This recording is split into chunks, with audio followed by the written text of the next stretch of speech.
In this clip, we're going to talk about the proper way to change your oil in your rear differential.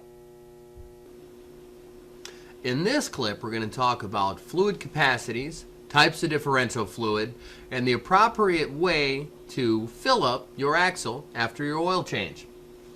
What I have here is the typical cheap stuff right off the shelf.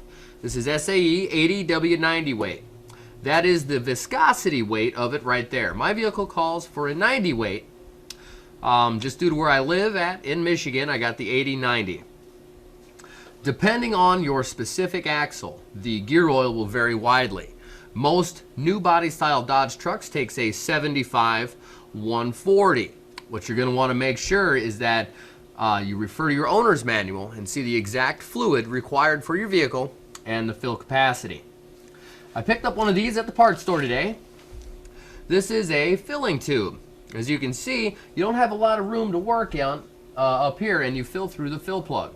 This tube just screws down on the top in place of the cap, and will make your life much easier when it comes to filling your axle. You're going to want to fill your axle up with it setting on the ground on a level surface. The reason why it has to be sitting on the ground on a level surface is the fill level for it. There is no dipstick for this. The fill level for it is dead even with the bottom of the hole your fill plug screws into. So what you do is you squeeze the fluid in the appropriate amount. It's going to call for maybe 1.5 to 2 of these jugs. And once it begins coming out of where the fill plug screws in, that is the appropriate fill level.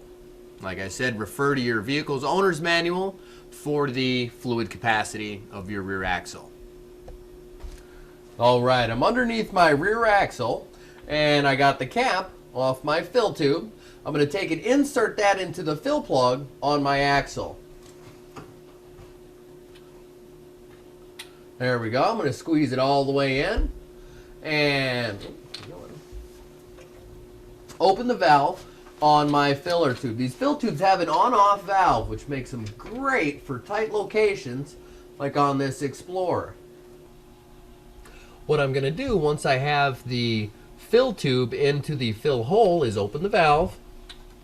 I'm going to tip my jug up level with the ground, and I'm going to give it a squeeze. As you can see, the oil passing through the tube up into my rear axle.